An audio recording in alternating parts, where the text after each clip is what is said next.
பருவமழைக்கு முன்பு பணிகளை முடிக்காவிட்டால் காஞ்சிபுரம் மஞ்சள் நீர் கால்வாயால் குடியிருப்புகளை தண்ணீர் சூழ வாய்ப்பிருப்பதாக புகார் எழுந்துள்ளது. தகவல்களோடு செய்தியாளர் இஸ்மாயில் இணைந்திருக்கிறார். இஸ்மாயில், பணிகளை எப்ப தொடங்கினாங்க, எந்த கட்டத்தில் இருக்கு இப்போ?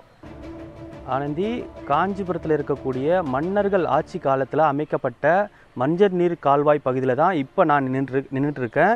இந்த மஞ்சள் நீர் கால்வாய் புத்தேரி தெருவில் ஆரம்பித்து கிட்டத்தட்ட ஒரு 4-5 கிலோமீட்டர் வரைக்கும் ட்ராவல் பண்ணுது.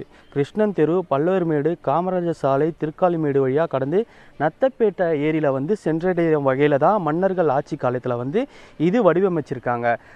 சிட்டிக்குள்ளே தண்ணி தேங்காத வண்ணம் இருக்கிறதுக்காக, மழைநீர் தேங்காத வண்ணம் இருக்குவதுக்காக தான் இந்த மஞ்சள் நீர் கால்வாயை வடிவமைக்கப்பட்டதாக கூறப்படுகிறது. இந்த கால்வாயில் 40 கோடி ரூபாய் செலவில் மாநகராட்சி மேல் பகுதியில் சாலை அமைக்கப்படும் என ஏற்கனவே திட்டமிட்டிருந்தாங்க. இப்போ அந்த திட்டத்தை கைவிட்டு இருபுறமும் காங்கிரீட் ஆட சுவர்கள் மட்டும்தான் கட்டப்பட்டு வருகிறது.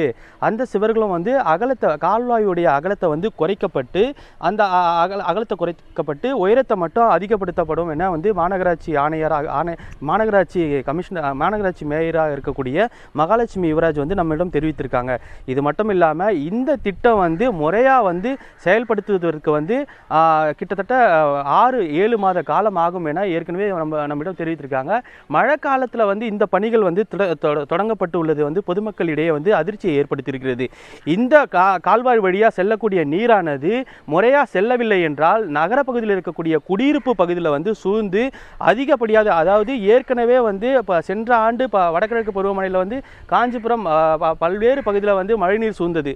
இந்த கால்வாய் நடக்கக்கூடிய பணிகளால் இந்த அதிகப்படியான மழைநீர் குடியிருப்புக்குள்ள சூழ அதிக வாய்ப்பு இருக்கிறது ஆனந்தி. எனவே பணிகளை விரைந்து முடிக்க வேண்டும் என்பதே ஒட்டுமொத்த பொதுமக்களின் எதிர்பார்ப்பாக இருக்கிறது ஆனந்தி. தகவல்களுக்கு நன்றி இஸ்மாயில்.